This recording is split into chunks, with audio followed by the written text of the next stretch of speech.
My uncle is Dr. Paul Goodwin. I use the present tense because much of who I am and what I do today were learned from him. I first met Brother Goodwin in 1942 or 43. He came by our house to tell my mother that he'd surrendered to preach the gospel and was on his way to Little Rock, Arkansas to enroll in the Baptist school there, often called Bogart School. Almost everyone had listened to a radio broadcast that Brother Bogart made, or they had been receiving the Baptist Searchlight. So we knew who he was going to study under and what school. But what many people don't understand is what he turned his back on in order to leave with his new bride, Aunt Frieda, and enroll in the Missionary Baptist Seminary. I was with Brother Goodwin from January of 1955 until April or so of 1955. I stayed in his home. I went with him everywhere he went. And then I was a member of Unity Church, was ordained by him. My future mother-in-law and father-in-law went there, and they were my wife's parents, and through them I met my wife Betty. Brother Goodwin married us, and I was very close to him because he shared things with me that I don't suppose he had shared with anyone else. Later in life, when Brother Goodwin resigned from the seminary and then pastored for a little while, he retired and he didn't really know what he was going to do. So I asked him if he would come and be associate pastor with me at Southwest Missionary Baptist Church. He agreed to do that, and we gave him a new automobile, credit card, $200 a week, and he could preach anywhere he wanted to, anytime in revival meetings or anything else, and anytime he wanted off, he could take off because he was retired. He loved to fish, and he and Aunt Frieda fished a lot in different places because he wasn't under any pressure to do anything. And I think those were some of the happiest days that he and Aunt Frieda had. He had time to write, and he did write 3 or 4 books after that, which I'm very happy that he could do that. But in all of this time, we discussed things. We talked about politics. We talked about things that were happening in the ABA. We talked about things that we hoped would continue. We worried about things that might be started.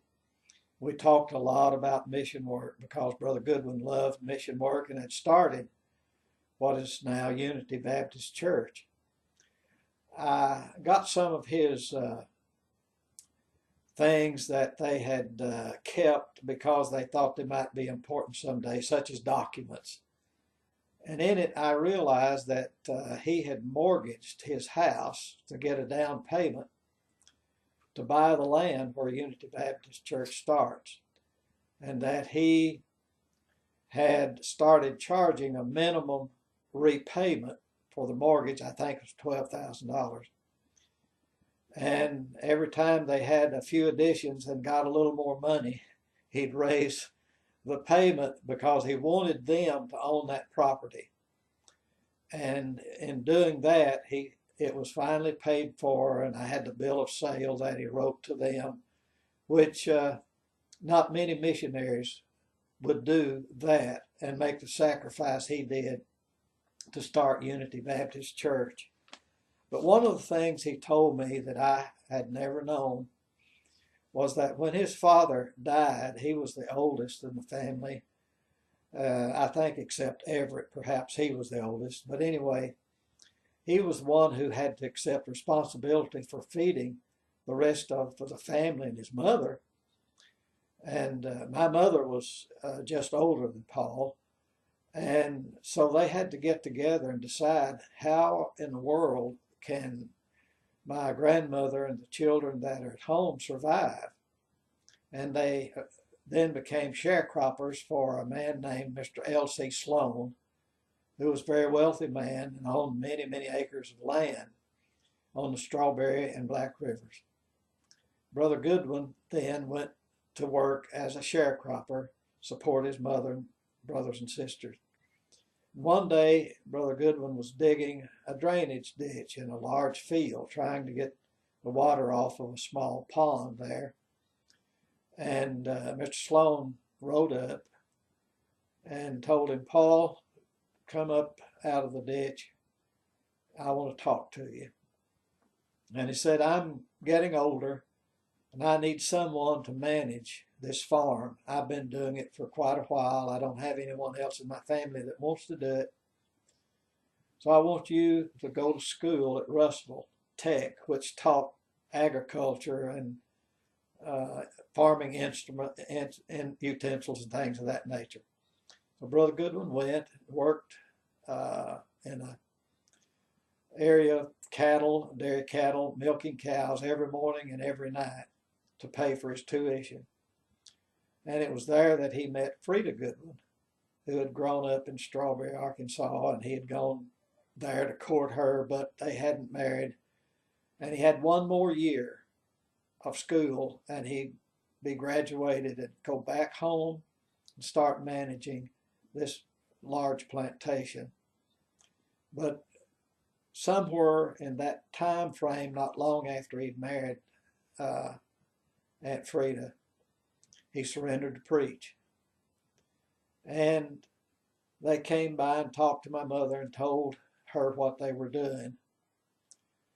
And I could see where he gave up a very lucrative position in managing this, because Mr. Sloan was very wealthy and he loved Brother Goodwin. And Brother Goodwin never came back.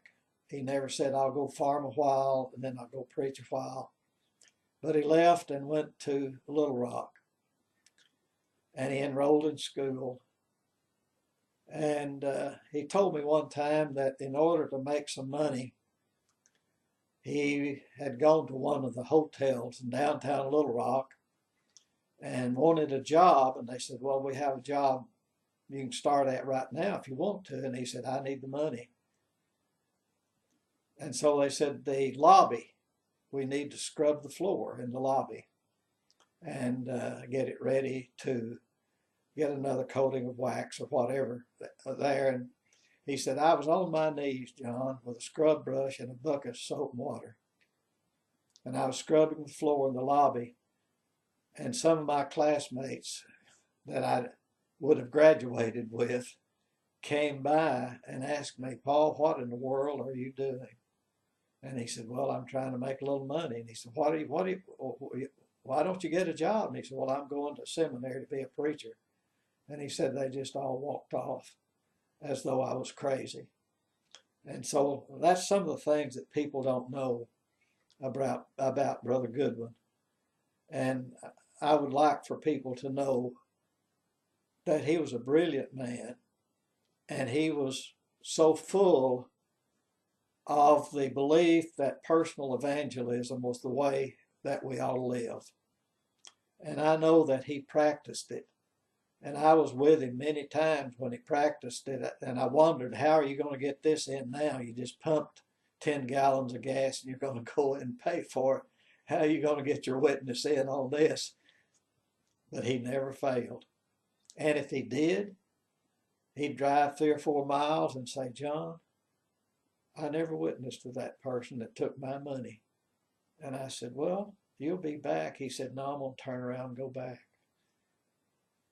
And it was to his detriment in many ways, because if he didn't, he felt so guilty about not having done what he knew he ought to do and what he taught others to do in evangelism. He felt so much like a hypocrite that he just had to go back and do it. And if a man was ever driven by his passion and by his commitment, to be a personal witness and believe that that's the way churches are built and the way we ought to live our lives. I don't know of anyone that ever exceeded Paul Goodwin. He wrote books, and through circumstances that developed in Antioch Church, he became president of the seminary. And it was a job he didn't want, and yet he was so beloved by the faculty and students that he was just the obvious choice to follow Brother Foreman. And he'd rather be off preaching a meeting or knocking on doors, quote, as he used to say, than he had behind the president's desk trying to administer the school. And in his first year, there were some faculty members that he did not rehire, and they didn't have a lot of money, and so things were tight. And he was trying to get a budget that they could live with. And I happened by the school in 1969 when I moved to Little Rock. I'd go by occasionally and talk to him, and he'd come by my home and talk. But I went in one evening and he was sitting there and he said, "John, I can't be a good administrator until I get mad." And he said, "That's the worst thing that ought to happen to you as the administrator of the Bible school." And I said, "Well, I realize that, but you know, you have to understand that people want you to do it, Uncle Paul." And he said, "I know, and I'm going to do my best." Well, it wasn't that long until he said, my heart's in the pastorate. I can't do this and feel like I'm pastoring. It all comes back to me. And he said, "John, I have a shepherd's heart, and I can't be anything else but a shepherd." So he went back to pastoring. And then after his illnesses, that he didn't want to carry the load again, he came and we hired him as our associate. Aunt Frieda was always his support. She loved him and loved what he did, and she helped him every way she could. And she became adept at flannel graphs. That was her. She was one of the first people in our work that started using flannel graphs. And she gave a flannel graph lesson to the children between Sunday school and preaching. That is, she came out in the auditorium, and while people were coming in and sat down, she gave about a 10-minute flannel graph lesson to the children. And I never knew any other church that did that, but the children loved it.